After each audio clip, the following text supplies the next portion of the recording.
Nous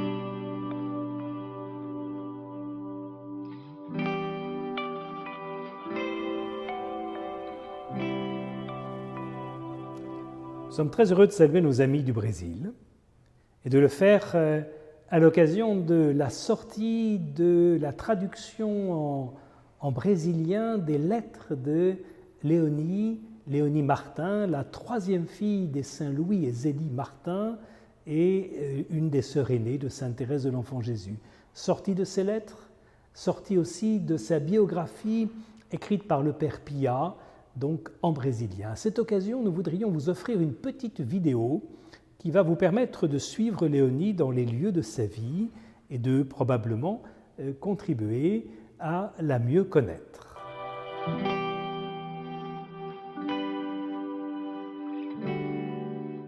Sainte Thérèse de l'Enfant Jésus, quand elle raconte sa vie, a soin de distinguer 3 temps. On pourrait faire de même pour sa sœur Léonie. 3 temps, 3 lieux. 3 lieux, c'est tout d'abord Alençon, où elle naît le 3 juin 1863 et où elle passe 14 années assez décisives de sa vie, avant qu'elle ne rejoigne alors avec sa famille Lisieux, après la mort de sa maman. Et là, elle aura 24 années de croissance, de formation et d'orientation, une orientation, nous le verrons, assez compliquée, assez difficile, avant de trouver enfin son centre, sa paix, à la Visitation de Caen, où elle passe les 40 dernières années de sa vie. Alors, faire connaissance avec Léonie, c'est peut-être retenir ces qualificatifs qui illustrent sa vie à travers la correspondance. Léonie, c'est d'abord la petite Léonie, celle qui à la naissance pose des inquiétudes, des questions à sa famille. Zélie dira de Léonie, j'ai pendant 16 mois craint de la perdre. Elle est petite, elle est plus tardive à tenir sur ses jambes, elle est fragile. Elle ne le sera plus après une prière, une neuvaine de prière adressée à Marguerite Marie. On l'a découverte beaucoup plus vive, elle court vite comme un lapin, dit sa maman. Elle est très agile, mais elle restera cependant fragile physiquement et surtout extrêmement vulnérable à l'eczéma qui va la faire souffrir tout au cours de son existence. C'est la petite Léonie au sens d'une certaine fragilité physique. Le deuxième terme, nous allons aller le découvrir, si vous le voulez bien, dans une des pièces de la maison où elle a passé, après avoir été donc pendant 8 ans dans la maison de la famille au-dessus de l'horlogerie, bijouterie de son papa, au quartier de Montsort. La famille ayant déménagé, s'est retrouvée alors dans cette seconde maison où elle a passé 6 ans, qui est la maison de la rue Saint-Blaise, là où est née Sainte Thérèse. Nous allons ensemble entrer dans une de ces pièces, qui est tout simplement la cuisine de cette maison.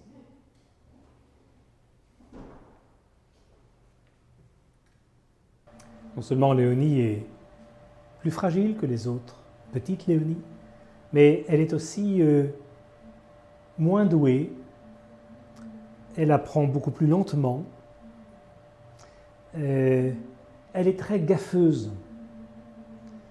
Quand elle aura grandi, dans cette pièce justement où nous sommes, il lui est arrivé une petite aventure. Préparant la soupe de la famille, elle avait coupé le pain sans faire attention qu'au fond de la soupière était resté le torchon de la vaisselle. Elle a coupé le pain, elle a versé la soupe, et puis quand la famille a voulu se servir, on a dit « mais qu'est-ce qu'il y a au fond de cette soupière ?» Ça résiste. Et c'était tout simplement le torchon qui était resté au fond de la soupe. Et ça, des traits comme ceux-là, nous en avons beaucoup dans la vie de Léonie. Elle est gaffeuse. Elle fait des petites bêtises comme ça, par manque de réflexion, par manque d'attention. Et puis, surtout, alors peut-être cette différence-là la rend d'un caractère difficile, très très difficile, très, très indépendante, très désobéissante. Et de plus, vous voyez, dans la famille Martin, il y a les 2 aînés, Marie et Pauline qui forment une paire. Il y a les deux cadettes, Céline et Thérèse qui forment une autre paire. Et puis il y a Léonie qui avait une petite sœur qui était comme la troisième paire, qui était Hélène. Et Hélène, malheureusement, décède à 5 ans. Alors non seulement Léonie est moins douée, mais elle est celle qui est toute seule entre les deux autres et qui, à la comparaison, se sent beaucoup moins avantagée. Alors on parle à ce moment-là de la pauvre Léonie ou ma pauvre Léonie. Dans les lettres, c'est comme la reconnaissance qu'elle n'a pas été aussi gâtée que les autres. Et alors ça la rend quasi caractérielle. Elle a des comportements caractériels. À tel point que, ayant été 2 fois admise à la pension comme ses sœurs aînées, à 2 reprises, les sœurs de la pension donc du Mans doivent renoncer à cette expérience et sa maman doit la reprendre parce que quand elle est avec les autres, elle est vraiment impossible. On ne peut pas la tenir. Donc vous voyez, c'est une enfant qui pose beaucoup de problèmes à la famille au point que Zélie se dit « Oh là là, je prie beaucoup le Seigneur et puis je ne suis pas exaucée. » Et quand on découvre cela avec des pèlerins ici, on est très frappé que beaucoup de parents expérimentent aussi dans leur famille une difficulté de relation avec l'un ou l'autre de leurs enfants. Et nous entendions une famille nous dire « Bien nous, à la maison, Léonie, il s'appelle Christophe ou il s'appelle Sébastien. » Voilà, on a souvent des témoignages de cette difficulté de la relation entre parents et enfants. Eh bien, c'était le cas de notre amie Léonie avec toute sa famille, avec ses éducateurs et avec ses parents.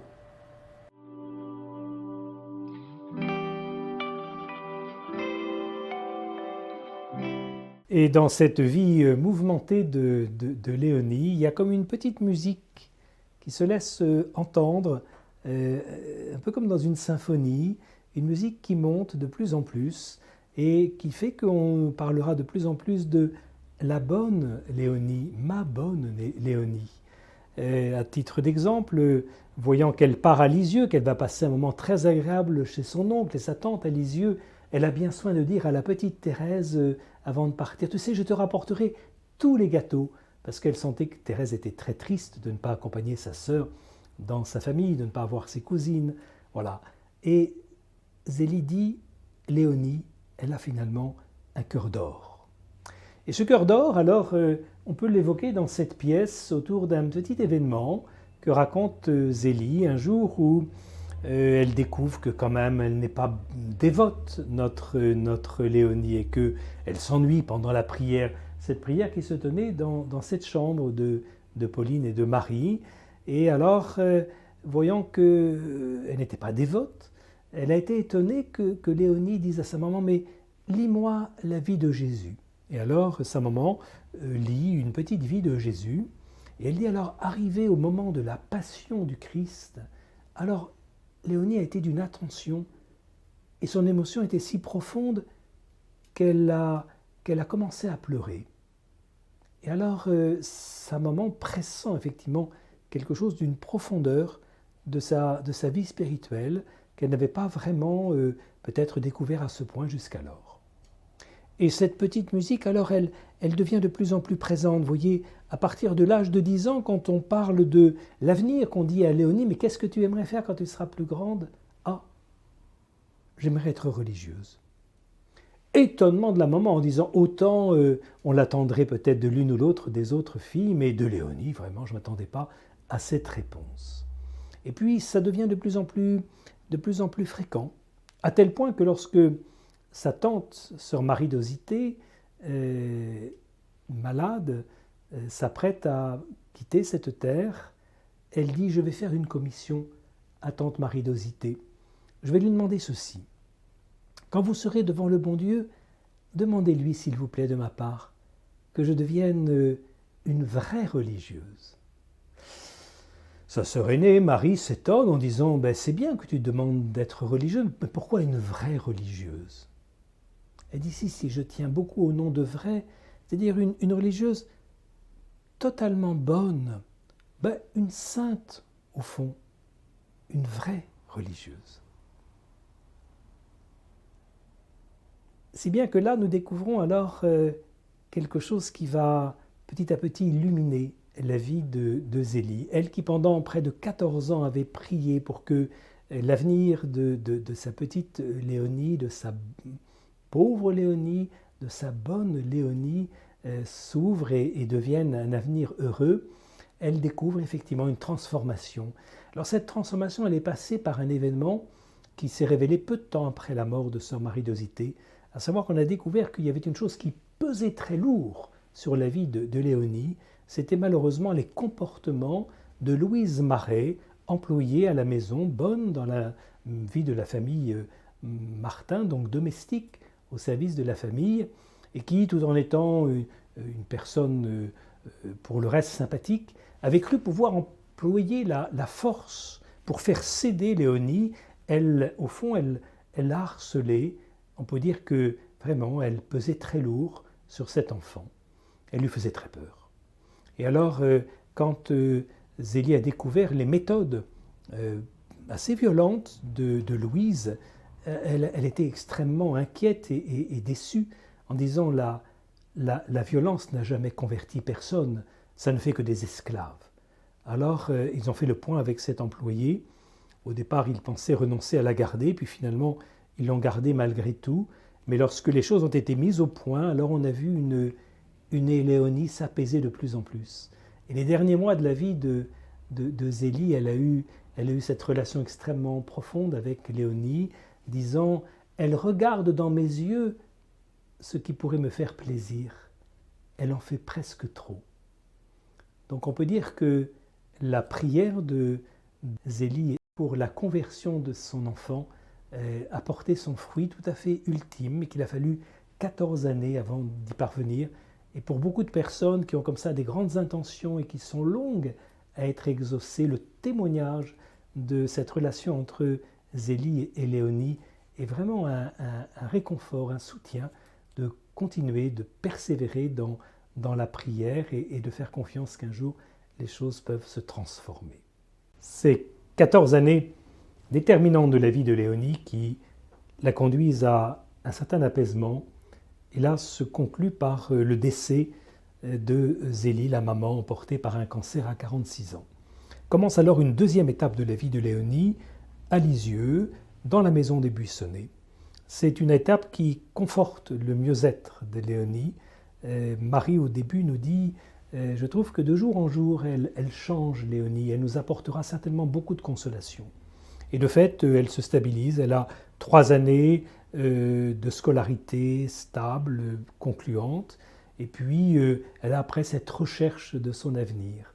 Alors là, il y a plusieurs tentatives, une grande détermination, tentative de vie religieuse. Elle entre un peu de manière inattendue chez les Clarisses à la faveur d'un voyage qu'elle accomplit à Alençon, mais cette expérience était peu préparée, nullement tenable. C'est un échec au bout de 2 mois. Elle comprend qu'elle s'est trompée et que peut-être la règle est trop sévère. Alors, 1 an après, c'était en 1887, un peu moins d'1 an après, elle frappe pour la première fois à ce monastère de la Visitation de Caen, qui est une règle beaucoup plus accueillante aux fragilités humaines, invitant même à tolérer nos imperfections, à faire avec nos propres limites. Là, une première expérience de 6 mois est riche de bonheur, mais en même temps difficile pour elle à tenir. Donc elle retourne au Buissonnet pour alors de nouveau tenter en 1893 de revenir à la Visitation. Là, elle est fortement soutenue par Thérèse, sa petite sœur, qui elle-même est entrée au Carmel entre-temps, et qui croit profondément à la vocation de sa sœur, et qui l'encourage à apprivoiser ses faiblesses, ses fragilités, et qui, voilà, l'accompagne dans le quotidien de son expérience. Pour autant, c'est encore une fois impossible de perdurer. Elle touche ses limites, elle a même des épreuves de foi, notre Léonie. Elle en vient à douter de l'Eucharistie. Donc tout ça est une épreuve profonde qui fait que la deuxième fois, elle ne persévère pas plus de 1 an et demi. Et ceci jusqu'en, alors, 1899, et c'est en nous rendant maintenant vers la visitation de Caen que nous allons pouvoir découvrir Léonie Martin, devenant sœur Françoise Thérèse et vivant pendant une quarantaine d'années cette belle expérience d'une vie qui s'apaise, d'une vie qui s'oriente, d'une vie qui a trouvé son unité, son équilibre, y compris dans ses fragilités. Et au fond, le grand témoignage de notre amie Léonie, c'est de nous montrer que quel que soit notre chemin, quelles que soient nos propres difficultés, nos propres limites, ce chemin de la sainteté est accessible à tous. Et elle a eu ce chemin d'une sainteté dans sa petitesse, dans ses pauvretés, mais aussi dans sa profonde bonté.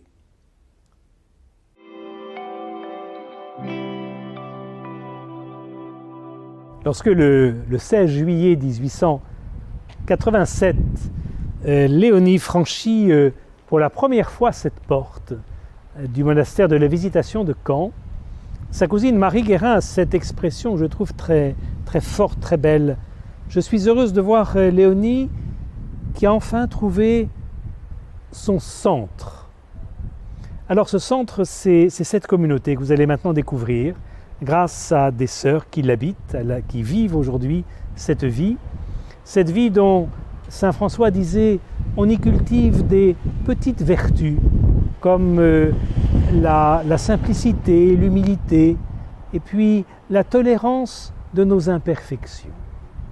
Là est devenu le centre de notre amie Léonie Martin.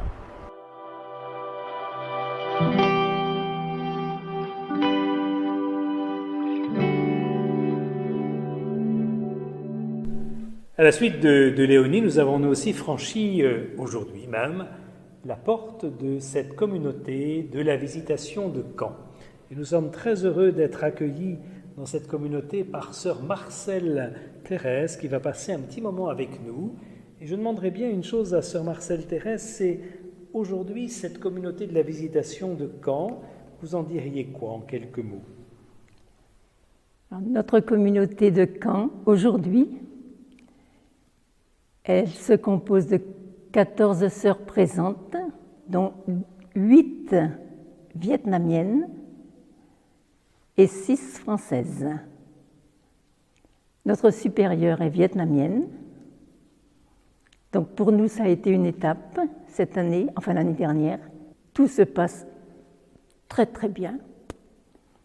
Il y a beaucoup de partage dans la communauté, beaucoup de vie fraternelle. Nos sœurs vietnamiennes sont, je dirais, presque trop aux petits soins pour les sœurs françaises. Ça se vit très très bien. Notre communauté, bon, les sœurs françaises sont toutes vieillissantes, je dirais. Le problème, c'est notre avenir. On aimerait voir de jeunes vocations. Je le redis quelquefois, moi, à nos sœurs vietnamiennes. Des vietnamiennes, oui, mais j'aimerais voir des sœurs françaises ou au moins européennes. Et je leur ai dit qu'il faut qu'on en demande au moins 6 pour remplacer les 6 françaises qui commencent à prendre de l'âge. On a une sœur qui va avoir 100 ans au mois d'octobre. Et la plus jeune des françaises a plus de 70 ans. Donc il serait temps qu'ils viennent des jeunes. Et ça, elles le comprennent très bien et elles-mêmes le désireraient avoir des sœurs autres que vietnamiennes pour faire un brassage un petit peu. Notre vie est toute simple, c'est une vie de simplicité que voulait François de Sales, de douceur et d'humilité. On travaille beaucoup la liturgie.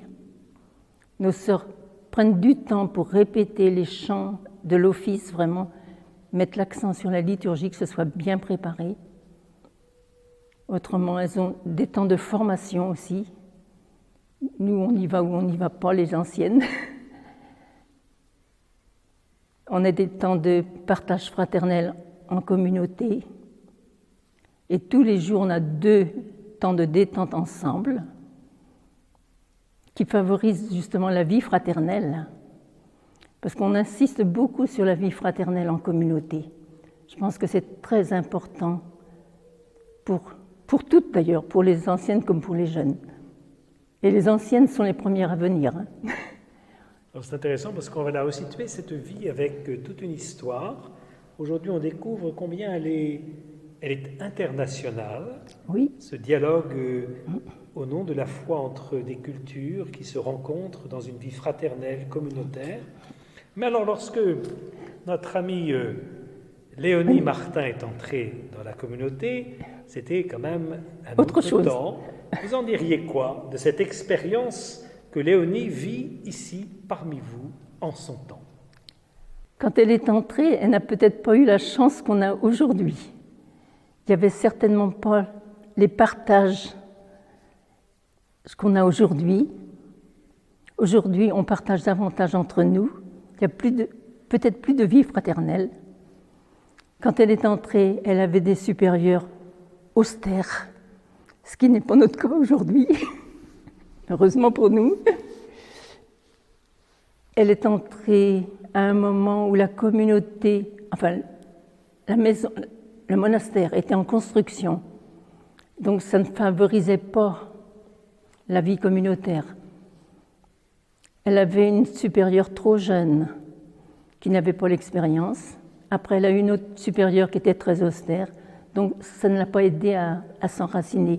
Donc elle est sortie une première fois au bout de 6 mois, une deuxième fois au bout de 2 ans, mais toujours avec l'idée de revenir. À chaque fois, elle partait, mais avec l'idée de revenir. Donc, et même ses supérieurs l'estimaient. Et quand elle a pensé revenir pour la 3e fois, sa supérieure a dit « Je la connais, elle est très humble et très obéissante ».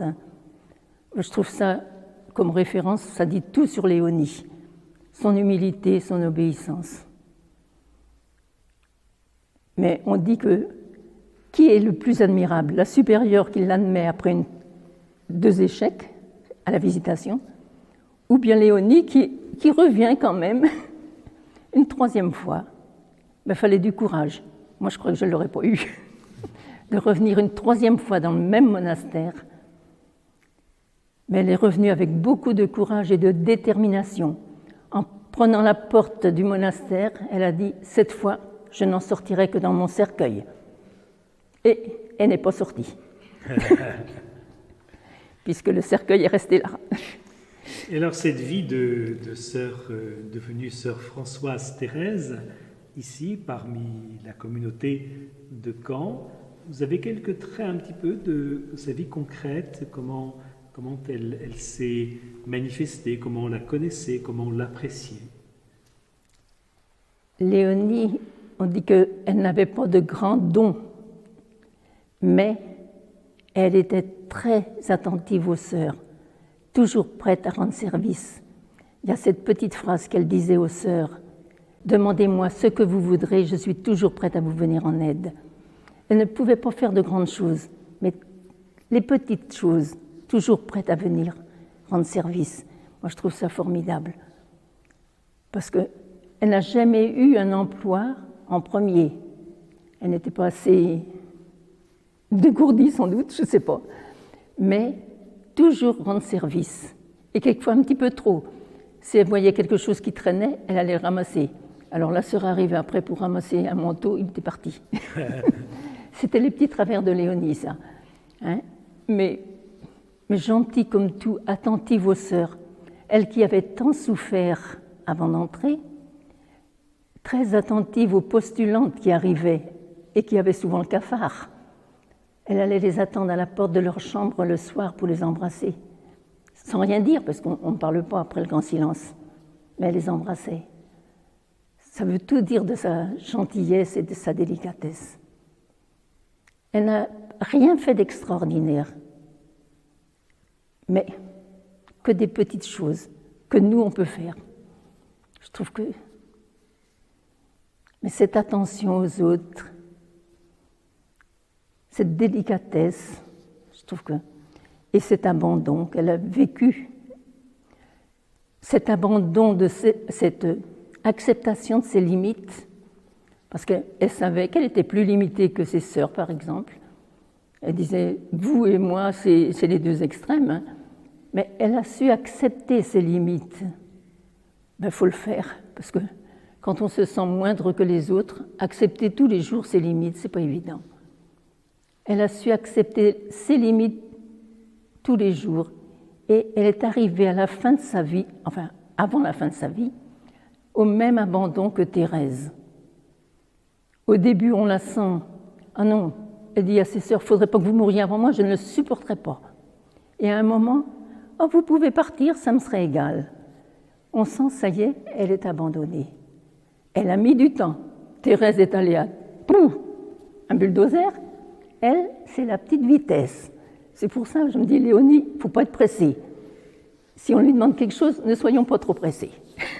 Ça viendra, mais soyons pas pressés. Dans le pas trop pressé, est-ce qu'il n'y aurait pas alors cet autre aspect qui est tout simplement son action aujourd'hui, sa vie posthume? Est-ce que ce n'est pas aujourd'hui qu'elle manifeste qu'elle n'est pas toujours en second, mais bien en première loge des services rendus à ceux qu'il a pris? Et qui sont ces personnes qui viennent à ce point prier et se confier à Léonie? Ah, aujourd'hui, tous ceux qui viennent vers Léonie sont ceux qui ont des problèmes, des difficultés avec leurs enfants, des difficultés personnelles, ou qui ont vécu des problèmes comme Léonie, qui ont été sous l'emprise de personnes comme Léonie a été sous l'emprise de la bonne, qui ont de grosses difficultés. Tous ces gens-là viennent se confier à Léonie.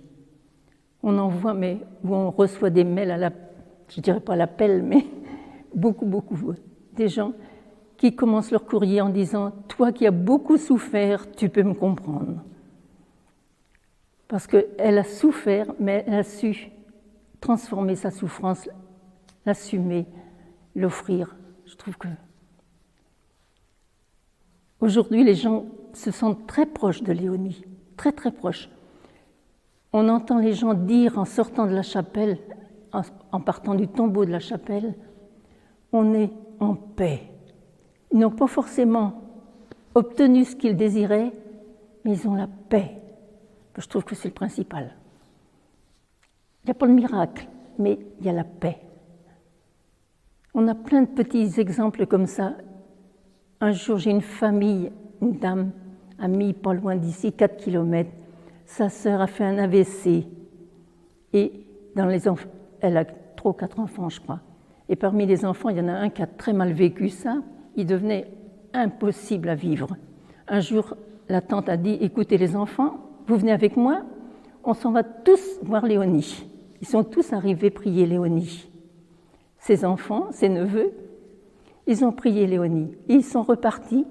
Depuis, le garçon est tout calme, tout paisible. Je me dis, c'est pas des miracles, mais que de grâce obtenue. Il y a plein de petits exemples comme ça. On a eu Valentino, par exemple, aussi, qui ne voulait plus se lever, ni aller au centre où il était soigné, ni rien. Il restait dans son lit à longueur de journée. Et un groupe est venu de Belgique prier ici. Et la maman avait dit à la sœur qui était dans le groupe, priez pour Valentino. Ils sont venus, ils sont allés à la crypte l'après-midi. Ils ont prié pour Valentino. Et le lendemain, la maman de Valentino appelle la sœur, Pascal. Je ne sais pas ce qui se passe. Hier, Valentino s'est levé. Ah, Marie-Pascale qui lui dit « Ah, moi, je sais bien pourquoi. » Ah, il était quelle heure? Oh, dans les 15h, 15h30. C'était l'heure où il priait à la crypte. Et depuis, Valentino se lève et va au centre. Et ça dure. C'est des petits gestes. Et il y en a plein comme ça. Je suis en train de relever dans tous les courriers qu'on reçoit, toutes les grâces qu'on obtient. Je voudrais presque faire un petit... Un recueil, un livre. Oui, recueil de grâces obtenues. Il y en a beaucoup. Mais il n'y a pas le vrai miracle. Et si on allait, ce ne serait pas un miracle, si on allait nous-mêmes près de son tombeau maintenant, et puis vous pourriez nous parler peut-être justement de qu'est-ce que c'est que ce procès de béatification, qu'est-ce qui se passe actuellement avec Léonie, comment ça se passe et pourquoi? Et Nous allons nous rendre peut-être au tombeau. Oui.